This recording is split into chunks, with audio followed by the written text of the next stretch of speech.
Hi there, Mama. Are you searching for another way to approach motherhood? One that puts your needs first? That allows you to live it all without guilt or holding back any of your amazing talents and unique gifts?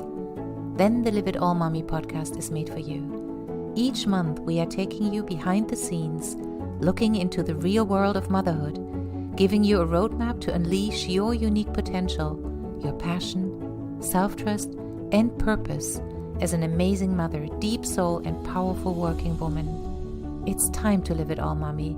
Let's dive in. Today, I'm delighted to meet with Sarah Scott, mom of 3 children, 5, 8, and 10 years old.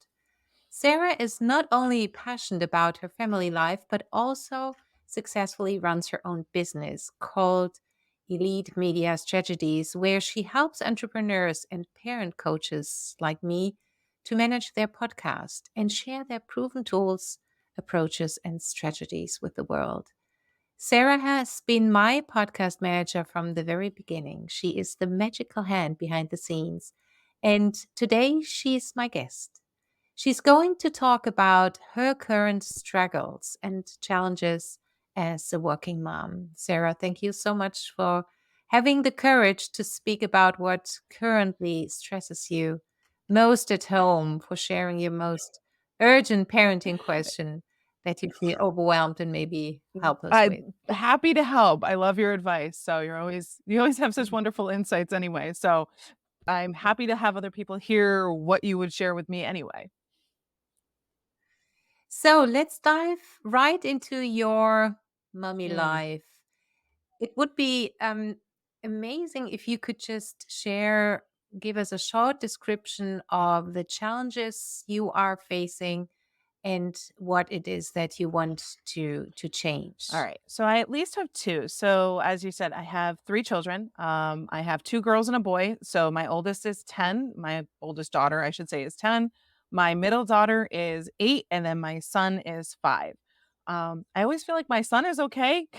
I don't know if it's because he's my boy, or if it's because he's still just 5, but it's my girls I tend to struggle with the most. I don't know if it's because I'm a mom and they're my daughters, if that has that kind of an impact, but there's 2 things that we constantly seem to be struggling with here at home with them, and one is with my middle daughter, who, like I said, is 8 years old. She's going into 3rd grade. She is my, for lack of a better word right at the moment, she is my defiant child. She is the one that feels like she's constantly struggling for power, and in that struggle, it comes out very often as anger. It can come out not necessarily violently, but it is definitely a very high level of emotion, a lot of yelling, a lot of screaming. At times, it has become where she physically needs to do something to release that energy. And that has certainly been something very difficult for us to manage, both my husband and I. And the other issue that we're facing comes with my oldest daughter, who is transitioning into the 5th grade, which I swear now feels like my transition into high school at this point. But I struggle a lot with her self-esteem and her ability to, um, what's the right words I'm really looking for? I know it's a lot to do with her self-esteem, but for her, it's a lot to do with how she reflects herself back into the world, how she is connecting with other people, and really making sure that for us, we're very concerned that she may be very easily susceptible to outside influences, because she's not as secure Yeah. yet in who she is. So how we can best Mhm. support her, help her make those decisions. Like, clearly we're not there with her in the classroom or with her friends, but how do we clearly help her so that she learns the best paths for herself to be able to have a strong foundation moving forward? And that's a huge struggle for us, especially, like I said, this almost middle school girl drama seems to start much earlier than it did when we were kids. So Mhm, those are the 2 mhm. paths that Yeah, we're struggling with, and it's with me and my daughters. So yeah. Yeah, makes totally sense. Thank you so much for giving this short description. And as we focus on one struggle today, um, which topic would you like to focus on? So, what I'm hearing with your younger girl who is 8 years old, you are struggling with resistance, with power struggle, yelling, screaming, etc., etc. And with your older one, it's not so much the struggle she is causing you currently, it's more your fear that she might be not self-confident enough to handle the situations that come in the future. Is that would you agree Yes. to Yes, and really Mhm, with my oldest daughter, how do we best support her? And I think sometimes it comes back some of your previous episodes with some of your experts had talked about, how my past, I guess, how I mhm, grew up, mhm, that has a mhm, play in the back of your mind in terms of, I know the situation she's in. I've been there. I've seen it. I mhm, remember the advice my mhm, mother gave me, which was, I know, to her, good advice at the time, like, her favorite piece of advice whenever I struggled with somebody was always, "Oh, don't worry, you won't ever see them again, once you get out of high school, whatever." That was a lie. My entire life right now mhm. is still surrounded by people I went to high school with. Ah. So that did not work so well.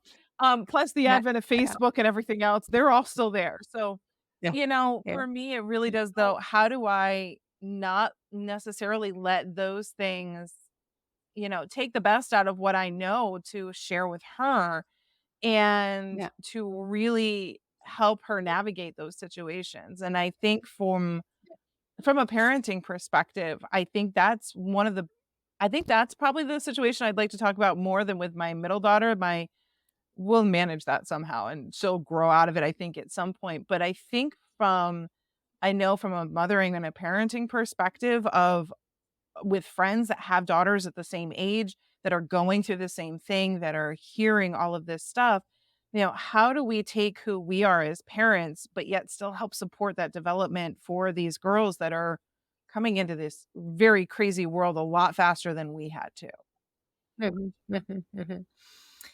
Yeah, so, it all has to do with our own development. That's how I define parenting. So, parenting, in my experience, is truly to raise our self awareness, to develop ourselves, because we children learn through example and imitation. And particularly during the first 7 years of life, but later on as well. And everything builds on you as a role model. So if you would like to focus on the situation with your older daughter, I'm pretty sure we will come to some points that are helpful for the conflicts with your 8-year-old girl as Probably. well. So if you would like to give one example where you had the feeling, oh, this might be tricky for her at some point, can you give us a very practical, recent example where this fear from your side came up that, Yeah. Absolutely. So she's had Mhm, a couple of recent incidences with what from her perspective are bullies at school, where she has been, so we'll go with summer camp because this literally just came up a couple days ago, where there is a girl younger than her, actually her sister's age, who is at summer camp with her and with her. She doesn't have friends at summer camp. This is a different group of people than who she would typically hang around with, and they were playing a game, and this young girl um, kind of just came in and sort of started stepping on her toes, I guess, from my understanding of the situation. They were choosing teams. Addison was chosen to choose her team. She went about choosing it, and then this other young girl sort of came in and started to take over and just took over the situation from her, said, "No, I'm going to do this now," and starts doing that. And I guess later on down the road, later on that day as well, Addison was explaining to me that she then heard these girls talking about her behind her back and snickering mhm, towards her. And she was getting the impression that some of the other kids weren't playing with her anymore because this particular um, person was, in a sense, she felt like they were leading them away from her. So, Mhm. these kinds of situations, this isn't uncommon for Addison. She has seen this before, even in the classroom, and we've had to deal with that differently. But for her, like, again, it's how do I help her handle this situation moving forward? It's not always, Mhm. yes, we've told her to go talk to the parent or the teachers in charge and to do all of this, but from my perspective as a parent, like, I'm not there, so I can't help her navigate it. I can't help Mhm. navigate her Mhm. perspective on that. But Mhm. how do I give her a solid advice to help her navigate Mhm. that in a way that's not necessarily belittling the situation? Because I don't wanna say to Mhm. her, "Oh, don't worry about it, you won't ever see these people again," because you don't know that's the Mhm. truth anymore. Mhm. But Mhm. also, these are uncomfortable situations throughout life that we are going to have to navigate just differently as we get older, which I see Mhm. now. Mhm. How do we do that? Mhm. Mhm. Yeah. So, what I would suggest that you first, before you look at how to handle the situation and what kind of advice can you give her, to ask yourself, um, how do you feel? And what kind of situation do you get remember of when you are hearing the story? Um, so I can give you an example with my own child. She came home once totally um, desperate, crying that two girls excluded her, etc., Mhm, etc. And my first feeling was, I'm left out, I'm alone, no one loves me. A feeling of shame came up. So I realized that while she was talking about her situation, it triggered me to go into my uh, old mhm, wounds. So, in order to be truly present for her and to give her the support I want to, first I have to raise the awareness about my own feelings. Because if I'm not aware of what's going on within myself, I can only say, oh, don't worry, you won't see those people right. again. And I'm not judging at all what your mother told you. It's simply we are saying don't worry if there is nothing else we are Mm, connected with. And so the first guidance is really to connect with yourself. And if you have a clarity of what's going on within you, then you can start to share your feelings. The first step is that you get aware of what's going on because then you feel more comfortable and you can share your vulnerability, but you have already this awareness of what's going on. And then you can share maybe, you know what, that reminds me of a situation when I was your age. And I got the advice from my mother, but it wasn't helpful.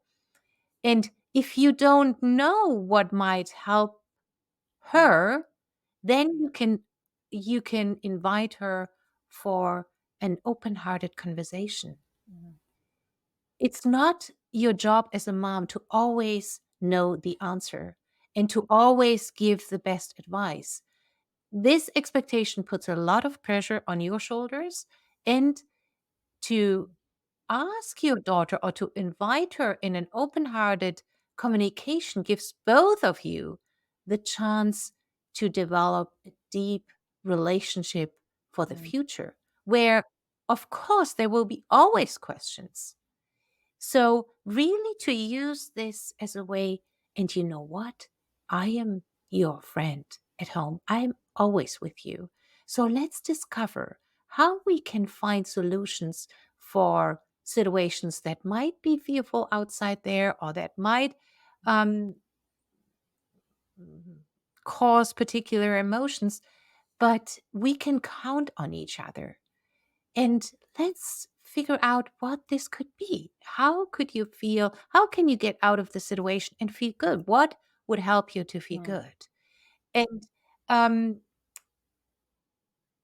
and if she doesn't know, you can also use a strategy that I love to use in relationships. And your daughter is 10, so she has already an age where this might be possible, that you switch roles, that you Mm. invite her to jump into her role. It's pretty much the same principle what actors do. They just um, are very empathetic. They put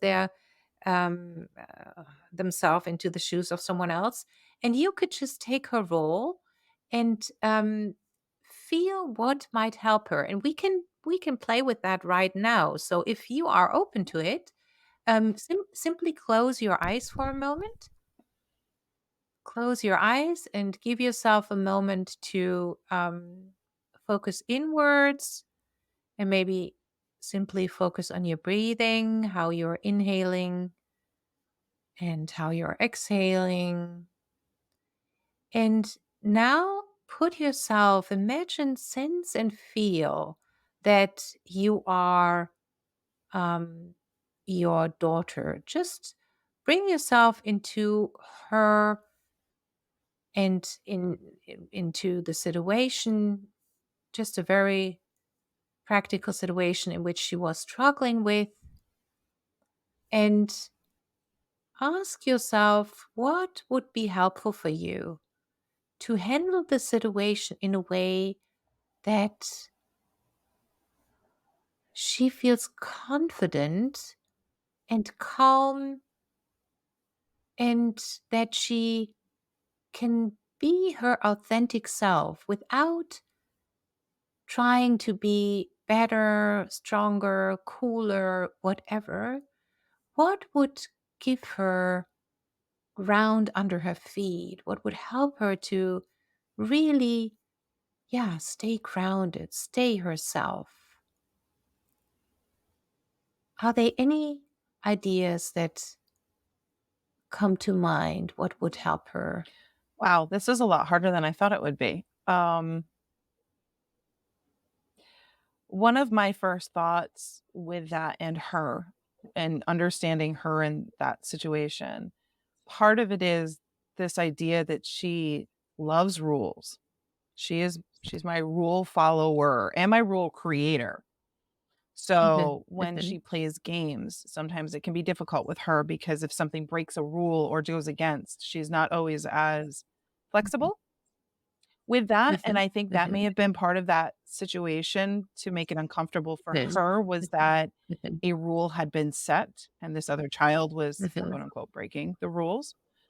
mhm, I mhm, think in her situation, as much as I would love to allow her for some perspective to say, is it really that important? I don't think at this mhm, age she can take that perspective, mhm, but I think mhm, what she can try to do is possibly look to flex her rules a little bit. So mhm, how could she maybe suggested a different approach to the selection mhm, of teams that mhm, didn't make her necessarily feel like she was losing, quote unquote, losing control mhm, or mhm, giving total mhm, control to the other child either. mhm, And knowing mhm, my daughter, I am quite certain she could have found another path that mhm. I mean, again, you can't control how other people respond, but it may have at least given her some sense of not feeling like somebody was just taking things away from her, Mhm, by offering up a different suggestion to how to approach mhm, that with this other child, mhm, you know? Does it go every other mhm, child? Do you choose one? I choose mhm, one. All right, well, if you choose first, mhm, then we get to start the game, whatever that happens to be, mhm, but mhm, I think if we helped her with some creative thinking there a little bit, for a future subversion of this situation, I think mhm, that would help something for her. mhm. Yeah, beautiful, beautiful. Yeah. So first of all, what I want to point out is you found the solution. It wasn't me as the parent coach who told you the solution. You have the wisdom within yourself. So that's the very first thing I want to point out. And then um, this is a process for your daughter to learn Mhm. how she can stay in control. And this has to do with getting to know herself better. And what you mentioned is so wonderful to realize she has a clear picture of how things should be. And you said she's missing some flexibility. And I would add, she is maybe very Mhm. loyal, which is a huge capacity and a wonderful potential. So, really, to point this out to her, what a gift and how Mhm. powerful to have this loyalty, because it speaks for a very deep idea of Mhm. friendship. And to bring this across with your full appreciation helps her to um, to grow her self Mm. appreciation, which is a wonderful way to grow her confidence. And if she, and that's just the beginning, of course, she is only 10, but it's a wonderful age to start. If she is getting more self aware and learns to understand that there are different people out there, which doesn't mean she has to give up her values. No, but she has to learn if she wants to hang out with particular classmates, that she might have to open a little bit her um, Mhm. strategy, not to lose Right. herself, but to stay in contact, because not everyone is able to be so loyal than she is or whatever. So it's really a growing process. How can I adapt myself without losing Mhm. myself and without um, denying my values? Right. Does it make sense? Yeah, absolutely makes sense. So my question back to you on this is how do I as a mom help myself in those situations? So while you were able to walk me through this right now, how can I help myself in those moments or what things could I rely on for myself to let help me to help in those situations because I know you've done this on more than one occasion with me. When we've had conversations, you say things that sort of stick in my head, and then when I find myself in these situations with my children, your voice kind of pops up in the back of my head and sort of says like, Nice. remember to do this or remember to do that. So how how can I help myself sort of walk through that? Because it is very emotional, right, for us as well when we hear that our kids are like they feel they're being bullied or Sure, they feel like they're going through something, and so sure, sure, we get emotional about it too. So how do sure. I step back Absolutely and understandable. get to a place where I know I can have that conversation with her? Yeah. So the fundamental strategy, and that's something I would advise you for your younger child as well when she is reacting um, extremely. The first and most fundamental step is always to check in with yourself first before you start to connect with your child. Connect with yourself first. And the reason for that is because if we are triggered either through power struggle, through any kind of tantrums, through the stories we hear from our child, what they went through at school, whatever it is that triggers us, our brain is goes into a state of inner Mhm. stress. And once we are in a stressful mindset, we can't fully be present for our child. It's on a physical level, it's not possible because our brain, once we are in this state of flight or protection, is not possible to fully engage in a way that we can be empathetic, that we can compassionate with our child, and that's what we need to be. What we That's what we want to be. So, in order to help your child, whatever it is, you have to calm your mindset. And the question to you is, how do you relate to breathing, for example, to pay attention to your breathing? Or what works the most for myself is always ask myself the question, what am I feeling right now? And then when I'm feeling anger, I ask myself, where is this anger coming from?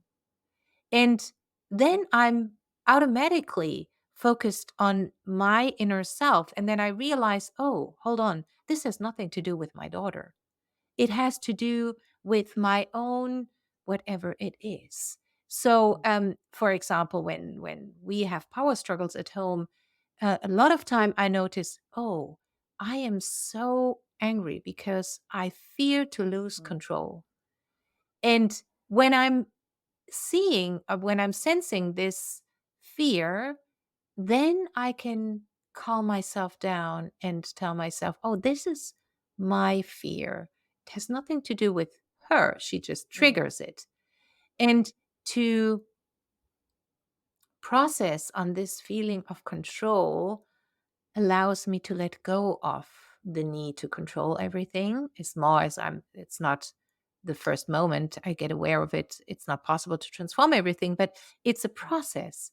So it starts with your growing self awareness.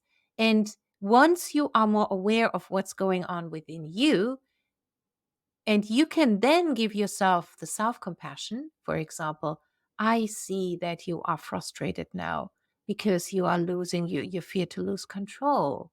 And I totally understand that. Only those simple words helps you to calm down. And why is that? Because we then feel seen.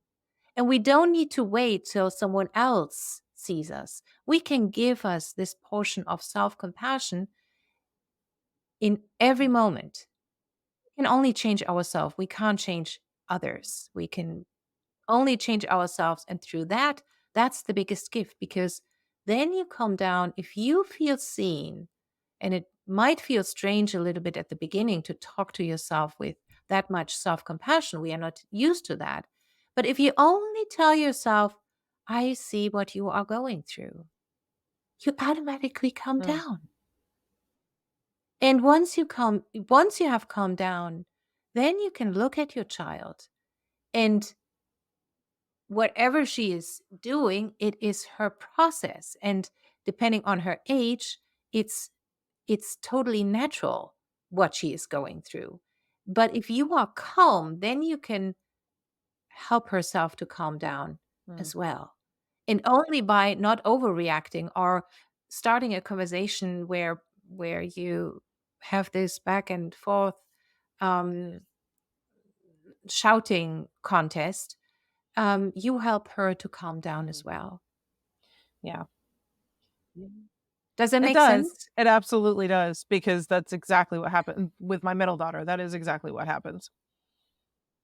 So if you first focus on yourself and then you realize, oh, she is having an issue and she is going into puberty. So there are hormones, Mm. there are things that she is struggling with. She is not yelling at you because she loves to yell Right. at you. She is yelling at you because she is out of Mhm. herself. She is struggling with something. And the best way to help her is that you stay calm, and not only calm, but empathetic. That you are there for her no matter what, because that's where she needs you the Yeah. most. That you are with her. Because she lost herself for a moment, and she might feel very embarrassed about Mhm. that. And if you stay calm and you don't have to say much, and if you give her the feeling, babe, I'm here for you no matter Mhm. what, which doesn't mean that you don't set boundaries. Of course, boundaries are important. But how would you feel if you are totally out of yourself and you have no idea Mhm. why? And you start to yell, And after you yelled your heart out of your body, you are so ashamed of what Mhm. you did. And then there is a person right in front of you who doesn't judge you, who doesn't blame you, who is simply there and shows Mm. you, I love you just as you Mm. are. Yeah, imagine that. I would say that's something we rarely have Mhm. experienced. Agreed. And then we can calm down. And it is a process. And if you can only give your daughter a piece of Mm. that, and if you only bring across that you are working on you to help her the most, all those steps are Mhm. fundamental. And to get back to your older daughter, if you start to focus on yourself first when she comes home and tells you some of the stories, then you will find out, oh, the feeling that is coming up now, the anger, etc., the tendency to protect has to do with my own story. And of course, it's natural and positive as well to protect your child. The question is what helps her the most in that moment. Sometimes, of course, it's absolutely the right thing to Yeah. protect your child. And but the first step is that you figure out for yourself,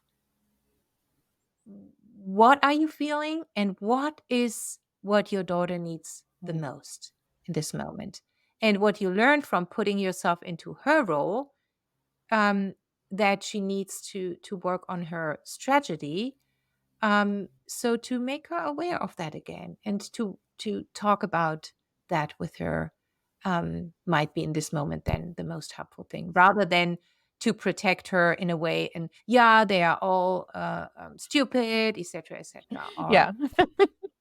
does that make sense? Yeah. But it starts with paying attention to what are you sensing so you can distinguish what belongs to you and what belongs to Mm. her, and then you can more clearly look at her situation and try to see, okay, what's most helpful for her Yeah. now.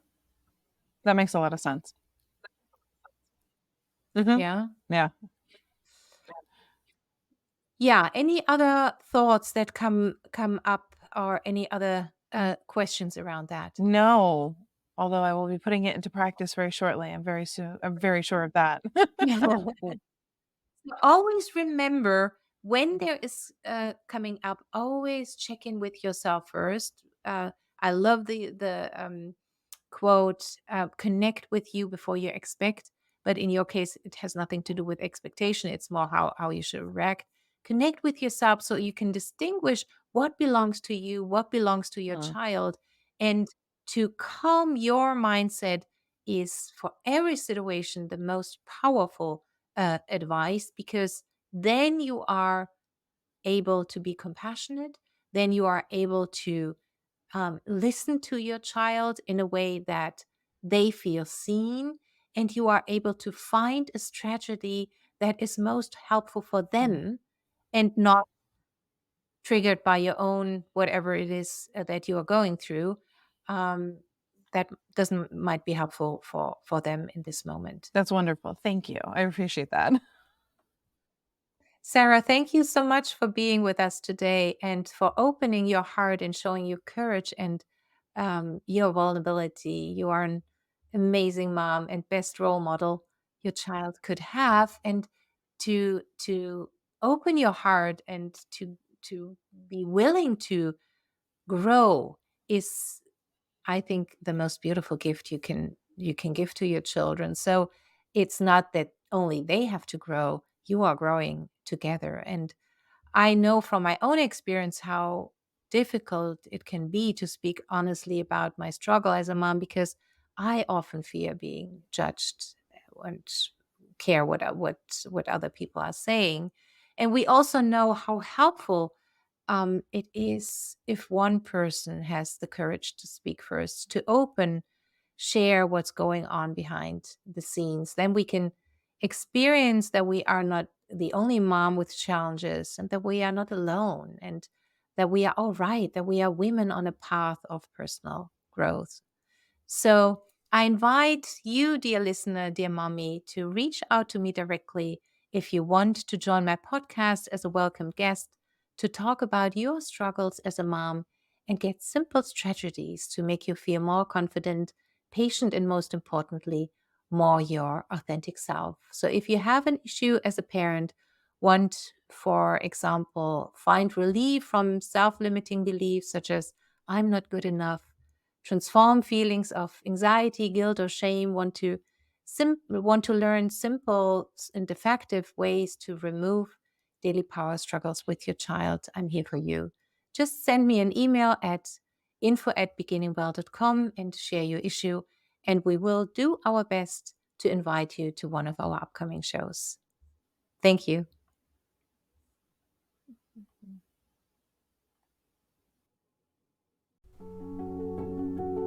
Mama, are you ready to learn how to keep your cool even during the hottest family fights and biggest struggles at work? Head over to my website at beginningwell.com to get our free self-care guide and the top self-compassion tools you need to know in order to feel more patient, confident, and more yourself. It's your decision to be a fulfilled mom and woman. I truly believe in your amazing, unique potential. Until next time, don't forget to live it all, mommy.